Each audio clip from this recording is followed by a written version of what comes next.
ਬਿਸਮਿਲ੍ਲਾਹ ਰਹਿਮਾਨ ਰਹੀਮ। ਸੱਜਣੋ ਤੇ ਮਿੱਤਰੋ, ਪਿਛਲੇ ਕੁਝ ਦਿਨਾਂ ਤੋਂ ਇੱਕ ਵਾਰੀ ਫੇਰ ਦਹਿਸ਼ਤਗਰਦੀ ਦੀ ਹਵਾ ਚੱਲ ਰਹੀ ਹੈ। ਮੈਂ ਬਹੁਤ ਪਹਿਲਾਂ ਆਖਿਆ ਸੀ, ਪਾਕਿਸਤਾਨ ਨੇ ਜਿਸ ਕਾਮਯਾਬੀ ਨਾਲ ਦੁਨੀਆ ਭਰ 'ਚ ਆਪਣੀ ਪੋਜੀਸ਼ਨ ਬਿਹਤਰ ਬਣਾਈ ਹੈ, ਹਰ ਕੋਈ ਉਹਦੇ ਗੁਣ ਗਾ ਰਿਹਾ ਹੈ, ਅਤੇ ਇਹ ਸੂਰਤ-ਏ-ਹਾਲ ਸਾਡੇ ਦੁਸ਼ਮਣਾਂ ਲਈ ਕਦੇ ਵੀ ਕਾਬਲੇ ਕਬੂਲ ਨਹੀਂ ਹੋ ਸਕਦੀ। ਆਪਣੇ ਤਜਰਬੇ ਨਾਲ ਮੈਨੂੰ ਮਹਿਸੂਸ ਹੋ ਰਿਹਾ ਸੀ ਕਿ ਆਉਣ ਵਾਲੇ ਦਿਨਾਂ ਵਿੱਚ ਤਮਾਮ ਤਰ ਕੋਸ਼ਿਸ਼ਾਂ ਦੇ ਬਾਵਜੂਦ ਸਾਡਾ ਦੁਸ਼ਮਣ ਕੋਈ ਅਜਿਹੀ ਹਰਕਤ ਕਰੇ ਜਿਹਦੇ ਨਾਲ ਅਮਨ ਨੂੰ ਨਿਸ਼ਾਨਾ ਬਣਾਉਣ ਦੀ ਕੋਸ਼ਿਸ਼ ਕੀਤੀ ਜਾਏ। ਖਾਸ ਤੌਰ 'ਤੇ ਜਦੋਂ ਹਿੰਦੁਸਤਾਨ ਅਤੇ ਪਾਕਿਸਤਾਨ ਦੇ ਅਮਨ ਪਸੰਦ ਸ਼ਹਿਰੀਆਂ ਨੇ ਸਭੇ ਮਾਮਲਾਤ ਗੱਲਬਾਤ ਰਾਹੀਂ ਤੈਅ ਕਰਨ ਦਾ ਮਸ਼ਵਰਾ ਦਿੱਤਾ। ਇਸ ਹਵਾਲੇ ਨਾਲ ਦੋਵਾਂ ਮੁਲਕਾਂ ਦੀ ਕਿਆਦਤ ਨੂੰ ਖਤ ਵੀ ਲਿਖੇ। ਉਸ ਮਗਰੋਂ ਅੱਤਗਰਦੀ ਦੀ ਸੋਚ ਰੱਖਣ ਵਾਲੇ ਅਮਨ ਦੁਸ਼ਮਣ ਕਿਵੇਂ ਚੁੱਪ ਰਹਿ ਸਕਦੇ ਸੀ। ਪਹਿਲਾਂ ਬਲੋਚਿਸਤਾਨ, ਫਿਰ KP ਅਤੇ ਫਿਰ ਮੁਲਕ ਦੇ ਦੂਜੇ ਹਿੱਸਿਆਂ ਵਿੱਚ ਵੀ ਅਜਿਹੀਆਂ ਕੋਸ਼ਿਸ਼ਾਂ ਸਾਹਮਣੇ ਆਈਆਂ ਜਿਹੜੀਆਂ ਰਿਆਸਤ ਪਾਕਿਸਤਾਨ ਦੇ ਅਮਨ ਲਈ ਵੱਡਾ ਖਤਰਾ ਹੋ ਸਕਦੀਆਂ ਸੀ। ਸਾਡੀ ਪਾਕ ਫੌਜ ਅਤੇ ਅਮਨ ਬਹਾਲ ਰੱਖਣ ਵਾਲੇ ਇਦਾਰਿਆਂ ਬੜੀ ਹੱਦ ਤੱਕ ਅੱਤਗਰਦਾਂ ਦੀਆਂ ਟੋਲੀਆਂ ਦੀਆਂ ਸਾਜ਼ਿਸ਼ਾਂ ਨੂੰ ਨਾਕਾਮ ਤੇ ਬਣਾਇਆ, ਪਰ ਫਿਰ ਵੀ ਉਹ ਕਈ ਥਾਵਾਂ 'ਤੇ ਆਪਣੇ ਮਜ਼ਮੂਮ ਮਕਸਦ 'ਚ ਕਾਮਯਾਬ ਰਿਹਾ।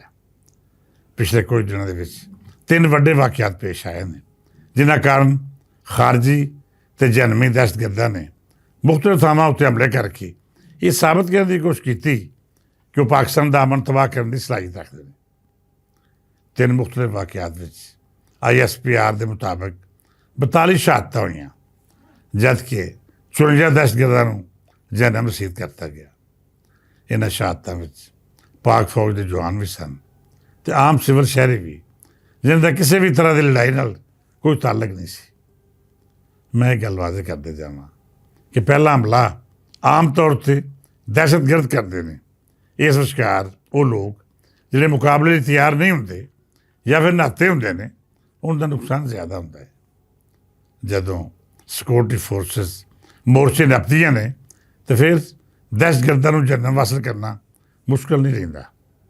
ਇਹ ਦਹਿਸ਼ਤਗਰਦ ਜਿੰਨੀ ਵੀ ਟ੍ਰੇਨਿੰਗ ਲੈ ਲੈਣ, ਜਿੰਨਾ ਵਜੀਦ ਅਸਰ ਲੈ ਕੇ ਆਉਣ, ਪਰ ਉਹ ਸਾਡੀ ਪਾਕ ਫੌਜ ਦੇ ਜਵਾਨਾਂ ਦਾ ਮੁਕਾਬਲਾ ਨਹੀਂ ਕਰ ਸਕਦੇ, ਕਿਉਂਕਿ ਜੰਗਾਂ ਅਤੇ ਲੜਾਈਆਂ ਜਜ਼ਬੇ ਨਾਲ ਹੁੰਦੀਆਂ ਨੇ। ਜਜ਼ਬੇ ਦੇ ਹਵਾਲੇ ਨਾਲ ਪਾਕ ਫੌਜ ਦਾ ਨਾ ਕੋਈ ਸਾਨੀ ਹੈ ਅਤੇ ਨਾ ਹੀ ਕੋਈ ਇਹਦੇ ਮੁਕਾਬਲਾ ਆ ਕੇ ਖਲੋ ਸਕਦਾ ਹੈ। ਬਹਰਹਾਲ ਬਾਤਲ ਦੇ ਜਨਮ ਰਸੀਦ ਹੋਣ ਵਾਲੇ ਇਹ ਬਦਬਖਤ ਵੱਡੀਆਂ ਕਾਰਵਾਈਆਂ ਰੱਖਣ ਦੀ ਸੋਚ ਰੱਖਣ ਆਏ ਸਨ। ਇਹਦਾ ਮਕਸਦ ਪਾਕਿਸਤਾਨ ਨੂੰ ਅਜਿਹੀ ਰਿਆਸਤ ਦੇ ਤੌਰ 'ਤੇ ਪੇਸ਼ ਕਰਨਾ ਸੀ ਜਿਹੜੀ ਮੁਜ਼ਾਮਤ ਦਾ ਸਾਹਮਣਾ ਕਰ ਰਹੀ ਹੈ। ਬਜ਼ਾਹਰ ਅਤੇ ਮੁਜ਼ਾਮਤ ਬਲੋਚ ਕੌਮ ਪ੍ਰਸਤ ਕਰ ਰਹੇ ਨੇ, ਲੇਕਿਨ ਇਹਨਾਂ ਦੇ ਪਿੱਛੇ ਉਹ ਖੁਫੀਆ ਏਜੰਸੀਆਂ ਨੇ ਜਿਨ੍ਹਾਂ ਨੂੰ ਹਿੰਦੁਸਤਾਨ ਸਣੇ ਪਾਕਿਸਤਾਨ ਦੁਸ਼ਮਣ ਮੁਲਕਾਂ 'ਚੋਂ ਆਪਰੇਟ ਕੀਤਾ ਜਾਂਦਾ ਹੈ। ਨਾ ਤਾਂ ਬਲੋਚ ਕਿਸੇ ਦਹਿਸ਼ਤਗਰਦੀ ਨੂੰ ਹਵਾ ਦਿੰਦਾ ਹੈ ਅਤੇ ਨਾ ਹੀ KP ਵਿੱਚ ਵਸਣ ਵਾਲੇ ਪੁਰਅਮਨ ਸ਼ਹਿਰੀ ਅਜਿਹਾ ਮਾਹੌਲ ਚਾਹੁੰਦੇ ਨੇ ਜਿਹਦੇ ਵਿੱਚ ਪਾਕਿਸਤਾਨ ਅੱਤਗਰਦੀ ਦੀ ਅੱਗ ਦਾ ਸ਼ਿਕਾਰ ਹੋਵੇ। ਇਹ ਸਾਰਾ ਖੇਡ ਅਮਨ ਦੁਸ਼ਮਣਾਂ ਦਾ ਹੈ ਜਿਨ੍ਹਾਂ ਨੇ ਪਹਿਲਾਂ ਵੀ ਇਸ ਖਿੱਤੇ ਦੇ ਸਕੂਨ ਅਤੇ ਆਸ਼ਤੀ ਨੂੰ ਬਰਬਾਦ ਕੀਤਾ। ਅਤੇ ਮੈਂ ਇੱਕ ਵਾਰੀ ਫਿਰ ਆਖਾਂਗਾ ਕਿ ਸਾਡੀ ਸਭ ਤੋਂ ਵੱਡੀ ਗਲਤੀ ਇਹਸਾਨ ਫਰਾਮੋਸ਼ ਅਫਗਾਨੀਆਂ ਨੂੰ ਬਤੌਰ ਮੁਹਾਜਰ ਕਬੂਲ ਕਰਨਾ ਸੀ। ਜੇਕਰ ਰਿਆਸਤ ਪਾਕਿਸਤਾਨ ਨੇ ਇਹਨੂੰ ਹਰ ਤਰ੍ਹਾਂ ਦੀ ਸਹੂਲਤ ਦੇ ਹੀ ਦਿੱਤੀ ਸੀ ਤਾਂ ਫਿਰ ਕਮ ਅਜ਼ ਕਮ ਅਜਿਹੀ ਮਨਸੂਬਾਬੰਦੀ ਹੋਣੀ ਚਾਹੀਦੀ ਸੀ ਕਿ ਅਸੀਂ ਆਪਣੇ ਸਮਾਜ 'ਚ ਪਾਕਿਸਤਾਨੀ ਅਤੇ ਅਫਗਾਨੀ ਦਾ ਵਾਜ਼ਿਹ ਫਰਕ ਰੱਖ ਸਕਦੇ। ਪਰ ਇੱਥੇ ਨਾ ਸਿਰਫ ਅਫਗਾਨੀ ਵਸਾਏ ਗਏ, ਬਲਕਿ ਇਹਨਾਂ ਨੂੰ ਹਰ ਉਹ ਸਹੂਲਤ ਦੇ ਦਿੱਤੀ ਗਈ ਜਿਹੜੀ ਮੁਕਾਮੀ ਪਾਕਿਸਤਾਨ ਦਾ ਹੱਕ ਸੀ। ਇਹਨਾਂ ਨੇ ਇੱਥੇ ਜੱਥੇ ਬਣ ਕੇ ਪਾਕਿਸਤਾਨ ਦੇ ਅਮਨ ਨੂੰ ਖਰਾਬ ਕੀਤਾ। ਸਮਾਜ ਵਿੱਚ ਕਲਾਸ਼ਰਕੋਫ ਤੋਹੀਰਨ ਕਲਚਰ ਮੁਤਾਰਫ ਕਰਾਇਆ। ਬਦਮਾਸ਼ੀ ਅਤੇ ਕਿਰਾਏ ਦੇ ਕਾਤਲਾਂ ਬਾਰਹਾ ਕਾਨੂੰਨ ਦਾ ਤਮਾਸ਼ਾ ਬਣਾ ਕੇ ਰੱਖਤਾ। ਇਸ ਤੋਂ ਵੱਡੀ ਬਦਨਸੀਬੀ ਇਹ ਕਿ ਸਾਡੇ ਰਿਆਸਤ 'ਚ ਮੌਜੂਦ ਬਹੁਤ ਸਾਰੇ ਅਨਾਸਰ ਇਹਨਾਂ ਦੀਆਂ ਕਰਤੂਤਾਂ ਤੋਂ ਚਸ਼ਮਪੋਸ਼ੀ ਕਰਦੇ ਰਹੇ। ਅਖੀਰ ਅਜੋਕੇ ਵੇਲੇ ਸੈਯਦ ਆਸਮ ਮੁਨੀਰ ਦੀ ਪਾਲਿਸੀਆਂ ਨੇ ਜਦ ਫੈਸਲਾਕੁਨ ਮਨਸੂਬਾਬੰਦੀ ਕਰ ਲਈ ਔਰ ਇਹ ਤੈਅ ਕਰ ਲਿਆ ਗਿਆ ਕਿ ਹੁਣ ਅਸੀਂ ਅਜਿਹੇ ਕਿਸੇ ਸ਼ਖਸ ਨੂੰ ਬਰਦਾਸ਼ਤ ਨਹੀਂ ਕਰਾਂਗੇ ਜਿਹੜਾ ਪਾਕਿਸਤਾਨ ਦੇ ਖਿਲਾਫ ਅੱਤਗਰਦੀ ਕਰਨ ਵਾਲੇ ਦਾ ਹਮਦਰਦ ਹੋਵੇਗਾ, ਅਤੇ ਉਹਦੇ ਖਿਲਾਫ ਉਹ ਲੋਕ ਆਵਾਜ਼ਾਂ ਚੁੱਕ ਰਹੇ ਨੇ ਜਿਹੜੇ ਕਿਸੇ ਨਾ ਕਿਸੇ ਤਰ੍ਹਾਂ ਇਸ ਅੱਤਗਰਦੀ ਨਾਲ ਜੁੜੇ ਰਹੇ ਨੇ। ਇਹ ਜੁੜਤ ਨਜ਼ਰੀਆਤੀ ਤੌਰ 'ਤੇ ਹੋ ਸਕਦੀ ਹੈ, ਕੋਈ ਸਿਆਸੀ ਹਵਾਲਾ ਨਿਕਲ ਸਕਦਾ ਹੈ, ਜਾਂ ਫਿਰ ਮੁਫਾਦਾਤ ਵੀ ਇਹਦੀ ਵਜ੍ਹਾ ਹੋ ਸਕਦੇ ਨੇ। ਮੈਂ ਇਹ ਨਹੀਂ ਆਖਦਾ ਕਿ ਸਾਰੇ ਅਫਗਾਨੀ ਅੱਤਗਰਦ ਨੇ। ਮੈਂ ਵੀ ਨਹੀਂ ਆਖਦਾ ਕਿ ਸਾਰੇ ਹੀ ਪਾਕਿਸਤਾਨ ਦੇ ਖਿਲਾਫ ਨੇ, ਪਰ ਹਾਲੇ ਤੱਕ ਅਸੀਂ ਜੋ ਅਮਲੀ ਤੌਰ 'ਤੇ ਵੇਖਿਆ ਹੈ ਉਹ ਤੋਂ ਇਹ ਅੰਦਾਜ਼ਾ ਤੇ ਨਤੀਜਾ ਨਿਕਲਦਾ ਹੈ ਕਿ ਅਫਗਾਨੀਆਂ ਨੇ ਹਮੇਸ਼ਾ ਨਮਕ ਹਰਾਮੀ ਕੀਤੀ ਹੈ। ਇਹਨੂੰ ਪਾਲ ਕੇ ਹਯਾਤੀ ਦੀਆਂ ਸਹੂਲਤਾਂ ਦੇ ਕੇ ਅਸੀਂ ਜਿਵੇਂ ਕੋਈ ਗੁਨਾਹ ਕੀਤਾ ਹੋਵੇ। ਤੁਸੀਂ ਬਹੁਤੀਆਂ ਗੱਲਾਂ ਛੱਡੋ, ਅਫਗਾਨੀਆਂ ਨਾਲ ਜਦ ਵੀ ਕ੍ਰਿਕਟ ਮੈਚ ਹੁੰਦਾ ਹੈ, ਖਿਡਾਰੀਆਂ ਤੋਂ ਲੈ ਕੇ ਤਮਾਸ਼ਾਈਆਂ ਤੱਕ ਜਿਵੇਂ ਪਾਕਿਸਤਾਨ ਨਾਲ ਨਫ਼ਰਤ ਕੀਤੀ ਜਾਂਦੀ ਹੈ, ਉੱਥੋਂ ਹੀ ਤੁਸੀਂ ਅੰਦਾਜ਼ਾ ਕਰ ਲਓ ਕਿ ਇਹ ਕੌਮ ਆਪਣੇ ਮੋਸਟਾਂ ਬਾਰੇ ਕੀ ਰਾਏ ਰੱਖਦੀ ਹੈ। ਸਰਕਾਰ ਨੇ ਜੇ ਹੁਣ ਇਹ ਪਾਲਿਸੀ ਬਣਾ ਹੀ ਲਈ ਹੈ ਕਿ ਅਸੀਂ ਅਫਗਾਨ ਮਹਾਜਰਾਂ ਨੂੰ ਬਾਇਜ਼ਤ ਤਰੀਕੇ ਨਾਲ ਉਹਨਾਂ ਦੇ ਮੁਲਕ ਵਾਪਸ ਭੇਜਣਾ ਹੈ, ਤਾਂ ਫਿਰ ਇਹਦੇ ਉੱਤੇ ਜ਼ਰੂਰ ਅਮਲ ਦਰਾਮਦ ਹੋਣਾ ਚਾਹੀਦਾ ਹੈ। ਸਾਡੇ ਇੰਨੇ ਵਸਾਇਲ ਨਹੀਂ ਕਿ ਅਸੀਂ ਆਪਣੇ ਸ਼ਹਿਰੀਆਂ ਨੂੰ ਹਰ ਤਰ੍ਹਾਂ ਦੀ ਸਹੂਲਤ ਦੇ ਸਕੀਏ। ਜਦ ਅਸੀਂ ਆਪਣਾ ਭਾਰ ਪੂਰੀ ਤਰ੍ਹਾਂ ਨਹੀਂ ਚੁੱਕ ਸਕਦੇ, ਫਿਰ ਅਸੀਂ ਕਿਸੇ ਹੋਰ ਦੇ ਖਿਦਮਤਦਾਰ ਕਿਵੇਂ ਹੋ ਸਕਦੇ ਹਾਂ।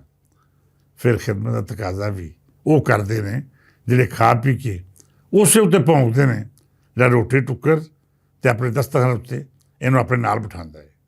ਮੈਂ ਸਮਝਦਾ ਹਾਂ ਕਿ ਦੁਸ਼ਮਣ ਕਾਬਲੇ ਕਬੂਲ ਹੋ ਸਕਦਾ ਹੈ, ਪਰ ਉਹ ਸ਼ਖਸ ਕਦੀ ਵੀ ਕਾਬਲੇ ਭਰੋਸਾ ਨਹੀਂ ਹੋ ਸਕਦਾ ਜਿਹੜਾ ਤੁਹਾਨੂੰ ਸੱਜਣ ਹੋ ਕੇ ਮਿਲੇ ਅਤੇ ਅਖੀਰ ਆਪਣੇ ਮਫਾਦਾਂ ਦੀ ਸੂਲੀ ਚਲਾ ਦੇਵੇ। ਰੱਬ ਸੱਚਾ ਅਜਿਹਾ ਦੋਸਤ ਨੂੰ ਦੁਸ਼ਮਣ ਤੋਂ ਮਹਿਫੂਜ਼ ਰੱਖੇ। ਸੱਜਣੋਂ ਅਤੇ ਮਿੱਤਰੋ, ਦਹਿਸ਼ਤਗਰਦੀ ਦੀ ਇਸ ਲਹਿਰ ਨੂੰ ਬੇਸ਼ੱਕ ਕਾਨੂੰਨ ਨਫਸ ਕੇ ਇਦਾਰਿਆਂ ਨੇ ਖਤਮ ਕਰਤਾ ਹੈ, ਪਰ ਇਹਦਾ ਇਹ ਮਤਲਬ ਹਰਗਿਜ਼ ਨਹੀਂ ਕਿ ਮਜ਼ੀਦ ਹਮਲੇ ਨਹੀਂ ਹੋਣਗੇ। ਮੁਮਕਿਨ ਹੈ ਅਮਨ ਦਾ ਦੁਸ਼ਮਣ ਇੱਕ ਅਜਿਹੀ ਲਹਿਰ ਚਲਾਉਣਾ ਚਾਹ ਰਿਹਾ ਹੋਵੇ ਜਿਹਦੇ ਨਾਲ ਪਾਕਿਸਤਾਨ ਦਾ ਤਸ਼ੱਖੁਸ ਖਰਾਬ ਹੋਣ ਦੇ ਨਾਲ ਨਾਲ ਇਸ ਖਿੱਤੇ ਵਿੱਚ ਅਮਨ ਦੀ ਉਹ ਆਸ ਵੀ ਮੁਤਾਸਰ ਹੋਵੇ, ਜਿਹਦੇ ਨਾਲ ਇਹ ਉਮੀਦ ਜਾਗ ਰਹੀ ਸੀ ਕਿ ਸ਼ਾਇਦ ਬਦਤਰੀਨ ਦੁਸ਼ਮਣ ਇੱਕ ਵਾਰੀ ਫੇਰ ਗੱਲਬਾਤ ਰਾਹੀਂ ਮਸਲੇ ਹੱਲ ਕਰਨ ਲਈ ਆ ਜਾਣ। ਬਹਰਹਾਲ ਪਾਕਿਸਤਾਨ ਹਰ ਤਰ੍ਹਾਂ ਦੇ ਹਾਲਾਤ ਲਈ ਤਿਆਰ ਹੈ। ਪਿਆਰ ਮੁਹੱਬਤ ਨਾਲ ਕੋਈ ਹੱਥ ਅੱਗਾ ਵਧਾਏਗਾ ਤਾਂ ਸਾਡੇ ਸਿਰ ਰੱਖਾ ਉੱਤੇ, ਅਤੇ ਜੇਕਰ ਕੋਈ ਸਮਝਦਾ ਹੈ ਕਿ ਅਸੀਂ ਪਾਕਿਸਤਾਨ ਦੀ ਧਰਤੀ ਉੱਤੇ ਫਸਾਦ ਬਰਪਾ ਕਰਕੇ ਇਹਨੂੰ ਕਮਜ਼ੋਰ ਬਣਾ ਦੇਵਾਂਗੇ, ਤਾਂ ਫਿਰ ਇਹ ਉਹਦੀ ਭੁੱਲ ਹੈ। ਪਾਕਿਸਤਾਨ ਦੇ ਸਪੂਤ ਆਪਣੇ ਦੇਸ਼ ਦੇ ਇੱਕ ਇੱਕ ਇੰਚ ਦਾ ਤਹਫ਼ੁਜ਼ ਕਰਨਾ ਜਾਣਦੇ ਨੇ। ਇਸ ਧਰਤੀ ਦੇ ਪੁੱਤਰ ਉਹ ਸ਼ੇਰ ਜਵਾਨ ਨੇ ਜਿਹਨੇ ਕਦੀ ਵੀ ਆਪਣੀ ਜ਼ਿੰਦਗੀ ਦੀ ਪਰਵਾਹ ਨਹੀਂ ਕੀਤੀ। ਪਾਕ ਫੌਜ ਹੋਵੇ, ਪੁਲਿਸ ਜਾਂ ਦੂਜੇ ਕਾਨੂੰਨ ਨਫਸ ਕਰਨ ਵਾਲੇ ਇਦਾਰੇ, ਕੌਮ ਉਹਨਾਂ ਦੇ ਪਿੱਛੇ ਖਲੋਤੀ ਹੈ। ਲੋੜ ਪੈਣ ਉੱਤੇ ਇਸ ਕੌਮ ਦਾ ਇੱਕ ਇੱਕ ਬੱਚਾ ਆਪਣੀ ਜਾਨ ਤਲੇ 'ਤੇ ਰੱਖ ਕੇ ਮੈਦਾਨ ਜੰਗ 'ਚ ਉਤਰ ਆਵੇਗਾ। ਇਹੋ ਜ਼ਿੰਦਾ ਕੌਮਾਂ ਦੀ ਨਿਸ਼ਾਨੀ ਹੁੰਦੀ ਹੈ। ਅਤੇ ਹਜ਼ਾਰ ਵਾਰੀ ਹਾਲਾਤਾਂ ਨੇ ਸਾਡੀ ਕੌਮ ਦਾ ਇਮਤਿਹਾਨ ਲੈ ਕੇ ਪਰਖ ਵੀ ਲਿਆ ਹੈ ਕਿ ਅਸੀਂ ਆਪਣੀ ਅਣਖ ਉੱਤੇ ਕਦੀ ਹਰਫ ਨਹੀਂ ਆਉਣ ਦਿੱਤਾ। ਅੱਤਗਰਦੀ ਅਤੇ ਅਮਨ ਦੁਸ਼ਮਣੀ ਲਈ ਅਜਿਹੀਆਂ ਸਾਜ਼ਿਸ਼ਾਂ ਕਰਨਾ ਮਰਦਾਂ ਦਾ ਕੰਮ ਨਹੀਂ। ਜੇ ਕੋਈ ਲੜਨਾ ਚਾਹੁੰਦਾ ਹੈ ਤਾਂ ਸਾਹਮਣੇ ਆ ਕੇ ਹੱਥਾਂ 'ਚ ਹੱਥਾਂ ਪਾ ਕੇ ਜ਼ੋਰ ਅਜ਼ਮਾਈ ਕਰਕੇ ਆਪਣਾ ਚਾਅ ਲਾ ਲਵੇ। ਅਖੀਰ ਉੱਤੇ ਇਹੋ ਆਖਾਂਗਾ ਕਿ ਰੱਬ ਸੱਚਾ ਸਾਡੀ ਧਰਤੀ ਉੱਤੇ ਅਮਨ ਅਤੇ ਆਸ਼ਤੀ ਦੇ ਨਾਲ ਨਾਲ ਭਾਈਚਾਰੇ ਦੀ ਫਿਜ਼ਾ ਕਾਇਮ ਰੱਖੇ। ਅਸੀਂ ਅਮਨ ਚਾਹੁੰਦੇ ਹਾਂ, ਅਮਨ ਸਾਡੀ ਖਾਸ਼ ਹੈ, ਪਰ ਕਮਜ਼ੋਰੀ ਨਹੀਂ। ਦੁਸ਼ਮਣ ਵੀ ਇਸ ਗੱਲ ਨੂੰ ਚੰਗੀ ਤਰ੍ਹਾਂ ਸਮਝ ਲਵੇ ਕਿ ਜੇ ਉਹ ਦੋਸਤ ਬਣ ਕੇ ਆਵੇਗਾ ਤਾਂ ਅਸੀਂ ਆਪਣਾ ਦਿਲ ਵੀ ਕੱਢ ਕੇ ਸਾਹਮਣੇ ਰੱਖ ਦਿਆਂਗੇ, ਅਤੇ ਜੇਕਰ ਦੁਸ਼ਮਣ ਦੇ ਰੂਪ ਵਿੱਚ ਆਵੇਗਾ ਫਿਰ ਇਹ ਚੀਰ ਕੇ ਰੱਖ ਦੇਵਾਂਗੇ। ਰੱਬ ਸੱਚਾ ਸਾਡੇ ਦੇਸ਼ ਨੂੰ ਹਮੇਸ਼ਾ ਸਲਾਮਤ ਰੱਖੇ ਅਤੇ ਦੁਸ਼ਮਣ ਦੀਆਂ ਭੈੜੀਆਂ ਸਾਜ਼ਿਸ਼ਾਂ ਤੋਂ ਮਹਿਫੂਜ਼ ਰੱਖੇ। ਅੱਜ ਲਈ ਇੰਨਾ ਹੀ, ਕੱਲ੍ਹ ਫੇਰ ਮਿਲਾਂਗੇ। ਰੱਬ ਰਾਖਾ।